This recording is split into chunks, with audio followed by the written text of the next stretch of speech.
అర్చకులు విదేశాలకు వెళ్తే వాళ్ళు అర్చకత్వానికి పనికిరారు అంటూ వేసినటువంటి పిటిషన్, దాని మీద హైకోర్టు ఆదేశాలతో ఇప్పుడు పెద్ద చర్చ జరుగుతుంది. విదేశీయానం చేసిన అర్చకులు గర్భాలయంలోకి వెళ్ళకూడదు అని మార్గదర్శకాలు రూపొందించమని ఆంధ్రప్రదేశ్ హైకోర్టు దేవాదాయ శాఖను ఆదేశించడం అన్నట్టు సంచలనం కురిచింది. ఈ కేసు వేసింది కూడా అర్చకులే. విజయవాడ దుర్గమ్మ దేవస్థానంలోని ప్రధాన అర్చకులు కొంతమంది విదేశీయానం చేసి వచ్చారు, మరలా గర్భాలయంలో ప్రవేశిస్తున్నారని అర్చకులు కేసు వేశారు.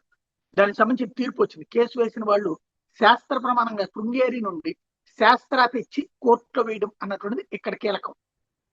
ఇక్కడే వాళ్ళకి పడక వేసినటువంటి కేసు అందరికీ వర్తిస్తుందా అన్నమాట కాలంతో పాటు చాలా మారినాయి, కాలాలు మారినాయి అంటూ మరికొంతమంది బ్రాహ్మణులు దీని మీద చర్చ జరుపుతున్నారు. సోషల్ మీడియాలో పెద్ద ఎత్తున చర్చ జరుగుతుంది.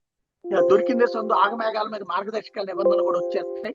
అప్పట్లో పాతకాల పరిస్థితిని బట్టి సముద్రం దాటకూడదు అనేది ఒక భద్రతాపరమైన నియమం, సంప్రదాయం. అలా వెళ్ళిన వాడు మళ్ళీ వస్తాడో రాడో, రాకపోతే ఎలా, గుళ్ళు అర్చకత్వం ఎవరు చేస్తారు, మళ్ళీ మీకు అర్చకత్వం ఇవ్వము అనే చిన్న కట్టుబాటు అప్పుడుంది. అలాంటి సంప్రదాయాల్లో ఆ కాలంలో ఉంటే కాలం మారిన తర్వాత ఇప్పుడేంటి అన్నటువంటిది మిగతా బ్రాహ్మణులు దీన్ని సమర్థించే వాళ్ళు మాట్లాడుకొస్తున్నటువంటి.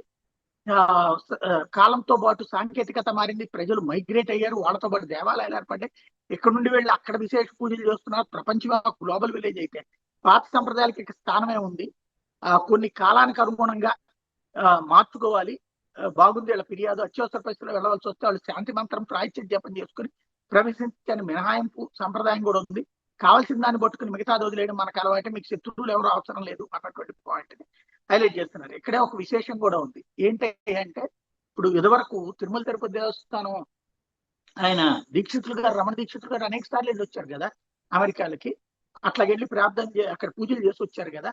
ఇప్పుడు మరి విదేశాలలో ఆలయంలో అర్చకులుగా పనిచేసే వాళ్ళు విదేశానికి వచ్చి మళ్ళీ తిరిగి వెళ్తే అక్కడ ఊళ్ళో పనిచేయడానికి పనికిరారా? ఇవన్నీ మిలియన్ డాలర్ల ప్రశ్న.